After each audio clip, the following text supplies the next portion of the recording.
কালী মন্দিরে স্বর্ণ অলংকার চুরির অভিযোগে অভিযুক্ত ব্যক্তি ও তার 11 বছরের নাবালিকা কন্যা সন্তানকে বেধড়ক মারধর দেওয়ার পাশাপাশি কুলিক নদীতে চুবিয়ে খুন করার অভিযোগে ব্যাপক চাঞ্চল্য ছড়ালো রায়গঞ্জে। গতকাল রাতে রায়গঞ্জ শহরের শক্তিনগর কুলিক বাঁধ সংলগ্ন লোহা কালীবাড়ি এলাকার ঘটনার খবর যায় রায়গঞ্জ থানায়। তড়িঘড়ি ঘটনাস্থলে গিয়ে বাবা ও মেয়েকে উদ্ধার করে রায়গঞ্জ মেডিকেল কলেজ হাসপাতালে ভর্তি করার ব্যবস্থা করে। কিছুক্ষণ চিকিৎসার পর মৃত্যু হয় ওই ব্যক্তির। নাবালিকা কন্যার সন্তানকে প্রাথমিক চিকিৎসার পর পুলিশ রায়গঞ্জ থানায় নিয়ে যায়।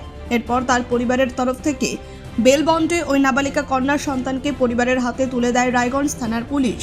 এই ঘটনায় জড়িত থাকার অভিযোগে স্থানীয় 2 ক্লাবের সদস্যকে গ্রেপ্তার করেছে রায়গঞ্জ থানার পুলিশ।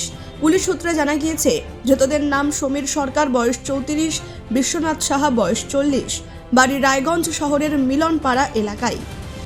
রায়গঞ্জ রিলায়েন্স ডিজিটালে শুরু হয়ে গেছে বছরের সেরা ইয়ার এন্ডিং সেল। এবার পাচ্ছেন আপ টু 50% অফ। সত্যি মিস করার মতো নয়। একদম নতুন ওপো ফাইন্ড X9 এখন শোরুমে উপলব্ধ। ব্যাংক কার্ডে পাচ্ছেন আপ টু 26,000 টাকা পর্যন্ত স্পেশাল ডিসকাউন্ট। সব হোম অ্যান্ড কিচেন অ্যাপ্লায়েন্সেস কিনুন আর পান অ্যাশিয়ার্ড গিফটস। অফার খুবই সীমিত সময়ের জন্য, তাই আর দেরি না করে আজই চলে আসুন রায়গঞ্জ রিলায়েন্স ডিজিটাল। সারা সিদি আবার মারছিল, তারপর আমাকে নিয়ে এসেছিল বাবাকে, আর আমাকে মাঠে ঘাসরাই বাবাকে নিয়ে এসেছিল। তারপরে তোকে কোন কোন জায়গায় মারছে?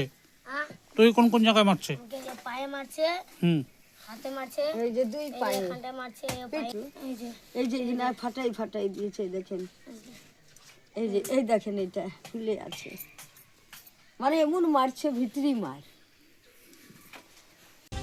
রায়গঞ্জ থেকে বিথিকা পালের রিপোর্ট, কুলিক নিউজ।